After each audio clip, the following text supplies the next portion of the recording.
बिहार के जितने भी संविदा कर्मचारी हैं, आउटसोर्स कर्मचारी हैं, दैनिक वेतन भोगी कर्मचारी हैं और वर्गीकृत कर्मचारियों के साथ साथ जितने भी महिला कर्मचारियों के संवर्गों में आशा और आंगनवाड़ी हैं, उन सभी को लेकर बहुत ही बड़ी खबर के साथ साथ बहुत ही अच्छी खबर है। सबसे पहले खबर में कुछ बात करने से पहले, क्योंकि हमारे पास सीएमओ से एक लेटर आई है जो कि आप लोगों के लिए अहम जानकारी है, इसलिए खबर को आप लोग मिस मत कीजिएगा। लेकिन उससे पहले एक दूसरी जो आप लोगों के हितों में, यानी कि आप लोगों के तमाम जो कह सकते हैं, चाहे वेतनमान की बात हो, एनपीएस की बात हो, मेडिक्लेम पॉलिसी की बात हो, एक्सीडेंटल इंश्योरेंस की बात हो, तो इन तमाम चीजों को इंप्रूव करने को लेकर के आप लोग भी लगातार सरकार के अगेंस्ट फाइट कर रहे थे। यह बात आप लोगों को पता है, लंबे बरसों से आप लोग इंतजार कर रहे हैं कि आप लोगों को भी सम्मान काम का सम्मान जो है वो आप लोगों को चीजें मिले, ताकि आप लोग भी ये समझ सके कि हाँ, हम सरकार के गैर सरकारी और सरकारी विभागों में काम कर रहे हैं तो सरकार उसके बदले हमें जो है, जो एक सरकारी कर्मचारी को मिलती है उसी के समानांतर मिलती है।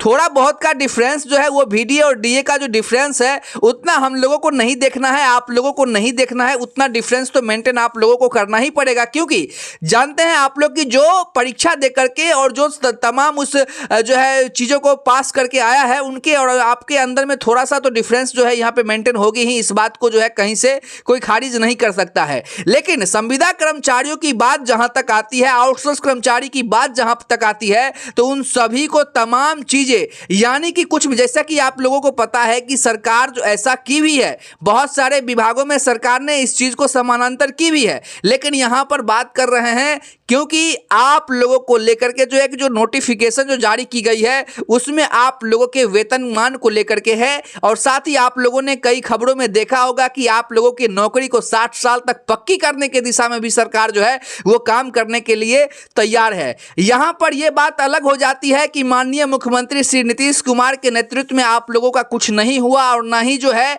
मुझे तो यह भी लगता है, पहले तो मैं आपको नोटिफिकेशन बताऊंगा फिर आगे आप लोगों के साथ कंटिन्यू करूंगा। तो सबसे पहले आप लोगों को मैं नोटिफिकेशन ही बता देता हूं। देखिए, इस महीने के 7-8 तारीख को हमने आपको एक चीज बताया था कि बिहार के माननीय मुख्यमंत्री श्री नीतीश कुमार की अध्यक्षता में अंतिम बिहार की कैबिनेट की बैठक जो है वो 13 तारीख को होगी। ऐसा मैं इसलिए कहा था क्योंकि आप लोगों को पता है कि मैं कल कैबिनेट जो है पटना गया था, और पटना से जैसे ही रिटर्न आया तो सीएमओ से जो भी लेटर हमारे पास आई है उसमें एक अलग चीज देखने को मिला है, और लगातार सोशल मीडिया पर भी इसे इंप्रूव कर दिया गया है। इसलिए मैं आपको बता दूं कि जो हमारे पास नोटिफिकेशन आई है उसके अकॉर्डिंग अगर मैं आपको बताऊं तो बिहार में नीतीश कुमार के नेतृत्व वाली कैबिनेट की आखिरी बैठक जो है वो 14 अप्रैल 2026 को संभावित की गई है। यानी 13 तारीख को भी जो लिखा हुआ था, 13 अप्रैल को जो कैबिनेट की बैठक होनी थी उसमें भी जो है पोस्ट में जो संभावित लिखा हुआ था, यहां पर भी सीएमओ जो अपडेट की है उसमें भी संभावित लिखा हुआ है। यानी कि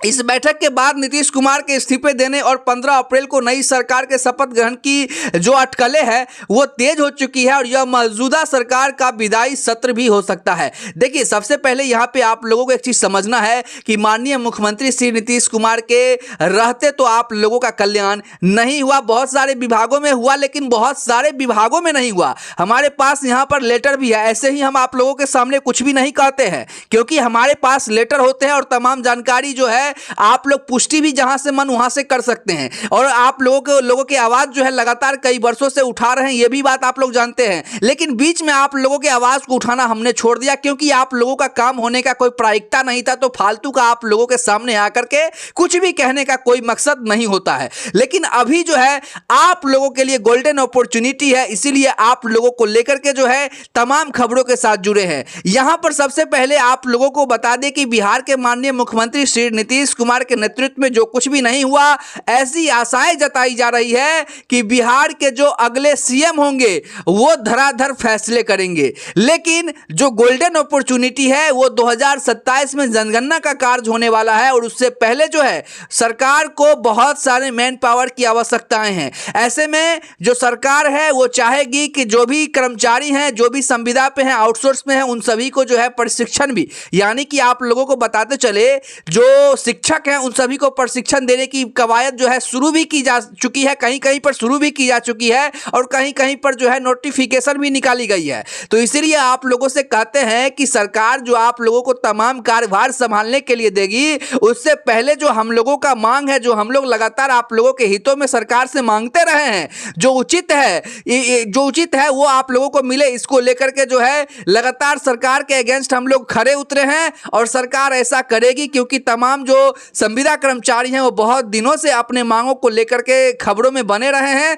तो उन सभी का काम भी पूरा होगा। यहां पर मेन मुद्दा यही है कि आप लोगों को ये अपडेट करने के मेन उद्देश्य से आए थे, क्योंकि हमने ही आप लोगों को कहा था कि 13 तारीख को होने वाला है, उस चीज में यहां पर फेरबदल की गई है, उसी जानकारी को यहां पर जो है बताने के लिए आए थे और आप लोगों को लेकर के जो नोटिस जारी की गई है उसको लेकर के भी यहां पर जानकारी देने आए थे।